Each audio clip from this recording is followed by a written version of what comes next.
Se tem um aspecto de Minecraft que merece um olhar cuidadoso, é como ele coloca o prazer pessoal no centro da experiência, muito antes de qualquer objetivo definido pelo jogo. Você passa horas construindo uma fazenda de galinhas, sem ganhar XP, sem desbloquear conquistas, sem receber nenhum avanço na história como recompensa. Pela lógica tradicional de design, esse jogo deveria entediar os jogadores em questão de horas. Afinal, o que se faz em um mundo vasto sem objetivos claros?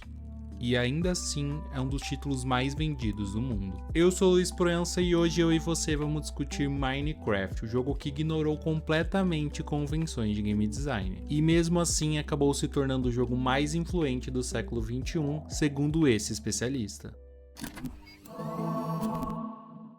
A teoria de design de jogos há muito tempo categoriza a motivação dos jogadores em dois tipos fundamentais. O primeiro tipo é a motivação extrínseca, aquela que vem de fora do jogador. Ela se baseia em recompensas criadas pelos desenvolvedores. Pontos, conquistas, itens raros, XP, subir de nível. Tudo isso serve como um sinal claro de progresso, já definido pelo próprio jogo.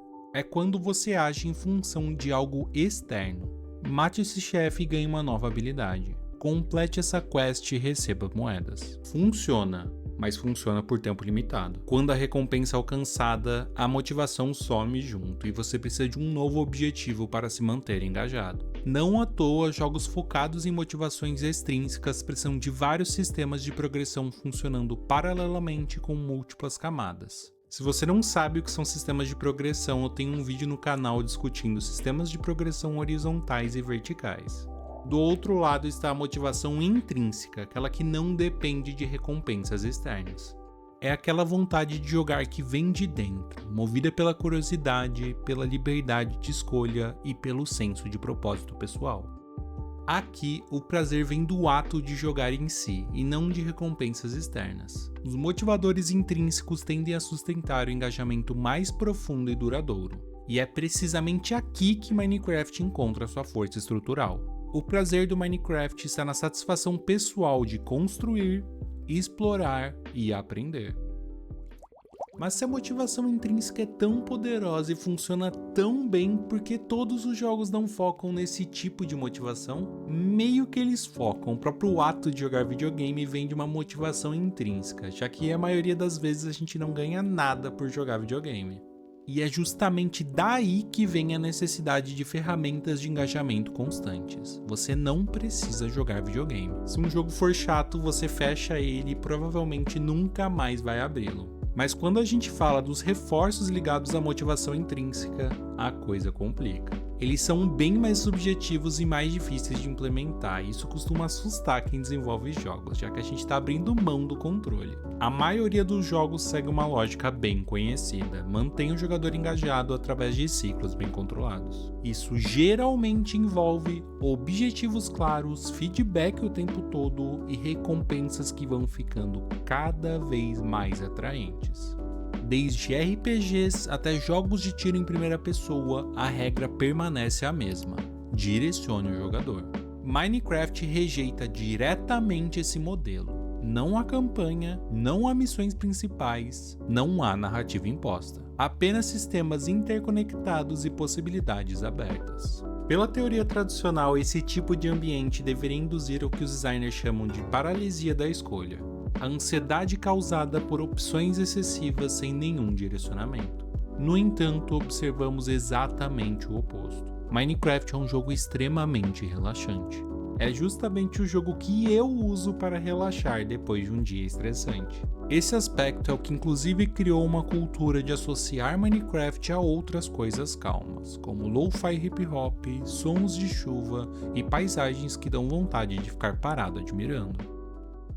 A liberdade que ele oferece vem sem pressão, sem urgência. É um tipo raro de jogo onde fazer nada também parece válido. Mas como Minecraft consegue aplicar a motivação intrínseca tão bem, a teoria da autodeterminação ajuda a explicar. Segundo a teoria, a motivação forte acontece quando o jogador sente que está no controle, que está melhorando e que faz parte de algo maior. Jogos que conseguem despertar certos sentimentos como liberdade, progresso e conexão tendem a engajar de forma muito mais profunda. E não por causa de recompensas externas, mas porque jogar passa a ter significado pessoal. O primeiro pilar é a autonomia, a sensação de que você está no controle, de que cada passo, cada escolha parte de você, e que você joga porque você quer e não porque o jogo está te direcionando. Minecraft não tem um mapa com múltiplos marcadores, nem tem missões principais, nem sequer um objetivo claro quando o mundo começa. E isso muda tudo. Você pode decidir construir uma casa na primeira noite, ou sair correndo em busca de uma vila. Pode tentar sobreviver com o mínimo, ou passar horas só explorando o oceano em busca de navios afundados. Talvez você queira começar um novo mundo só para testar uma ideia de construção. Ou talvez decida cavar direto até a Bedrock, sem motivo nenhum além da curiosidade. O ponto é que o jogo não te pune por nenhuma dessas escolhas, é justamente por isso que cada mundo se torna um reflexo seu. Não existe uma experiência certa do Minecraft, existe a sua. O segundo pilar é a competência, a necessidade de aprender, dominar e melhorar. Esse tipo de motivação aparece quando você se vê fazendo algo que antes não conseguia. Minecraft começa simples. Você corta a madeira com a mão, faz uma bancada de trabalho, aprende a fazer ferramentas, tochas e uma fornalha, mas logo o jogo começa a se abrir. Você descobre que pode criar uma bigorna, um encantamento, um funil, um pistão. E cada descoberta muda completamente como você interage com o mundo. Criar uma farm automática de trigo, uma armadilha com redstone, construir uma porta com sistema de alavancas ou entender como funciona um observador. Nada disso é obrigatório, mas tudo isso está lá, esperando para ser descoberto. E cada pequena vitória gera uma sensação de progresso. Não tem uma mensagem na tela dizendo parabéns, mas você sente de verdade que está dominando aquele mundo. E isso te faz querer continuar, porque cada desafio que você supera mostra um novo que você quer dominar. O terceiro pilar é o relacionamento, a vontade de se conectar, de pertencer e de dividir algo com alguém.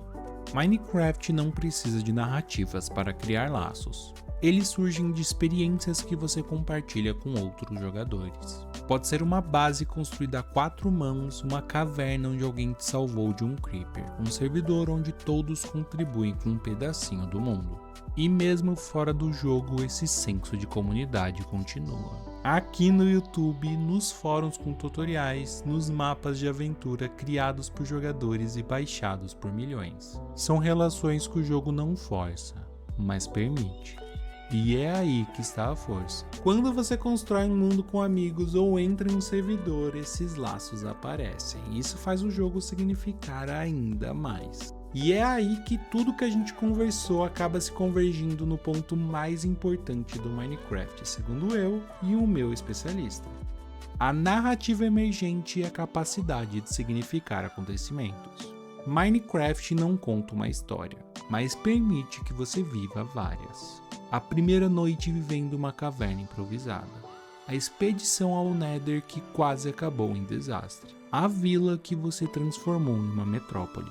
A queda acidental em lava que custou horas de progresso. Esses momentos têm mais peso do que qualquer cutscene, porque eles são seus. Foram criados por você, com base em decisões reais dentro de um sistema que te escuta. E isso explica porque frequentemente os jogadores se sentem mais conectados com construções do Minecraft do que conquistas em jogos mais complexos.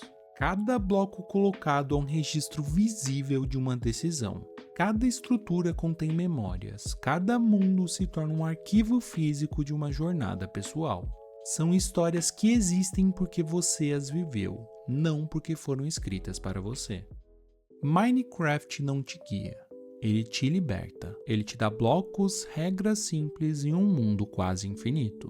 E confia que você vai descobrir o que fazer com tudo isso. E novamente, na minha visão e do meu especialista, os jogos mais duradouros não são os com objetivos claros, mas os que permitem que você crie seus próprios objetivos. Minecraft é sobre construir, mas também é sobre descobrir. Descobrir o mundo, descobrir o jogo e descobrir a si mesmo.